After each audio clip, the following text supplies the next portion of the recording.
What's up, YouTube? This is Bullseye Nate 231, and today I'm going to be showing you how to change the ignition coil on a Honda lawnmower. This is a Honda Craftsman, but this will be the same for Honda HRX217s. Basically, if you have a Honda GCV motor on your lawnmower, this procedure will be exactly the same and very similar on all other models. So as we get into this, I'm going to show you step by step how to change the coil. The thing that's happening with this mower is after it runs for about a minute and a half, it ends up cutting out because the coil is getting hot, and so we're going to replace the coil to try to resolve that issue.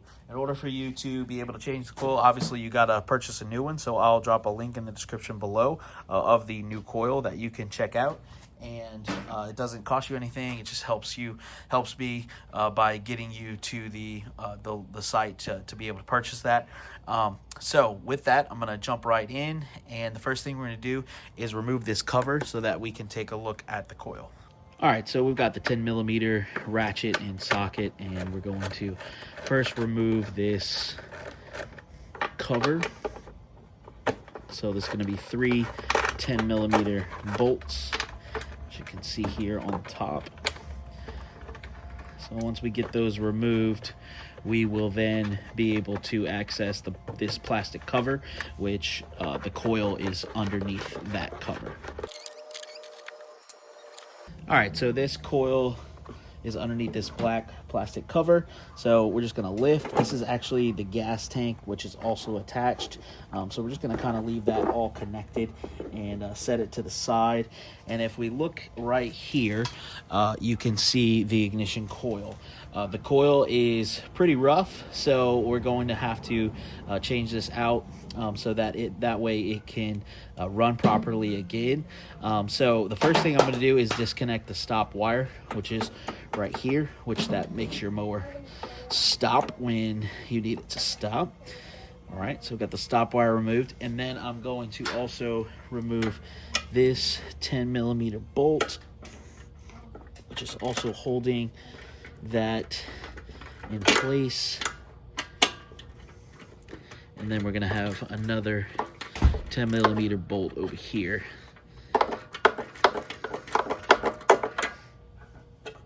That I'm also going to have to remove in order to get this coil out. Also, I would like to mention we'll also unplug the spark plug, which is over here. That needs to be removed as well, like so.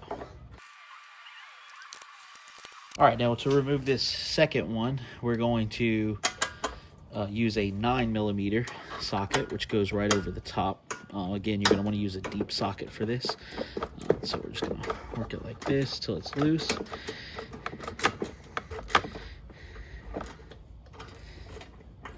And then as soon as we back this bolt out, this entire ignition coil is going to be ready to just be lifted right off of the motor. All right, so we've got all those disconnected. So as you can see, the coil comes right off like that. And then we're going to also want to turn these magnets away from the new coil so that it can pass through when we put the new one on. The kit that I purchased also came with a spacing tool. The spacing tool is specifically designed to help you make sure you get the right space between your coil and the flywheel here. So what we're going to do is what's recommended is 0.40 spacing. So we're going to use this tool to actually keep the correct spacing on the coil from the flywheel itself. So I'm going to kind of put the tool there and then bolt it down, and then I'll do the other side and bolt it down as well. All right, so I've got our bolt here. I'm going to try to go ahead and start this one. All right, and as we get tight here, I'm going to loosen this just a little bit and put the 0.40 spacer in there. sure it is aligned properly. Looks like that's pretty good. So we'll go ahead and put that there. All right. And then we'll do the same for the other side. Get this started here.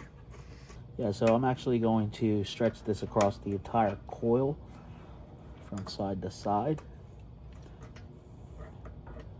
to make sure that I get that right spacing all the way through.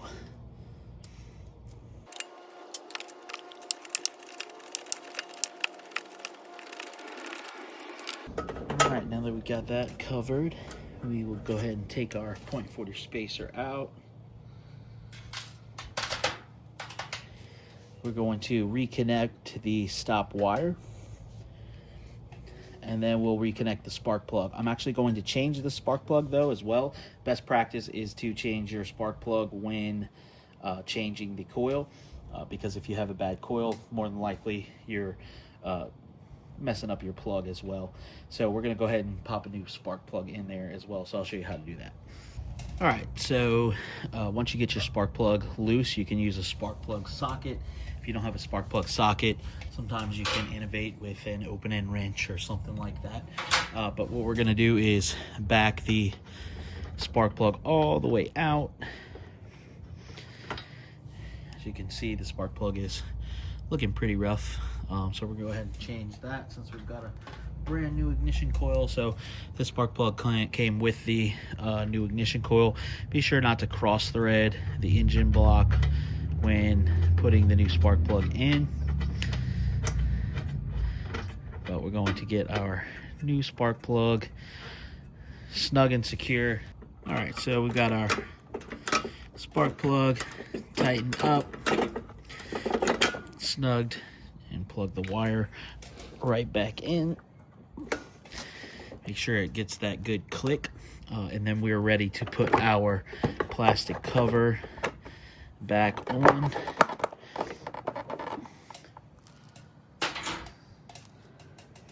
Also, I'll make note of the pull string. A lot of times these kind of get dirty and wear out and begin to kind of seize up. And so while you have this out, a good idea is to maybe oil this. So I'm going to put some silicone spray on here. That way this doesn't collect dirt, but it's a lubricant that will help make this pull cord run smoothly. All right, so as you can see, I am lubricating the pull string with some silicone lubricant. This is just regular silicone lubricant. And I'm just gonna work this a few times. It's working good. And then we're going to go ahead and reinstall it on the mower itself. So again, this is those 3 10mm nuts that we're gonna go one on each side of this. So we'll get these tightened down and then make sure this mower runs.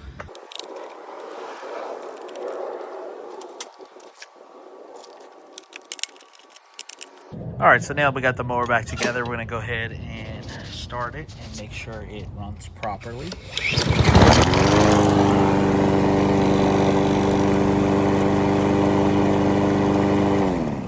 All right, so now as you can see, the mower is running, and I did, it started on the first pull that first time, but I started it once before filming, and it took probably 4 or 5 pulls to kind of get that coil charged back up again. But as you can see, it's running good. So I hope this video is helpful. Thanks for watching. Feel free to comment if you have any questions. I'll see y'all next time.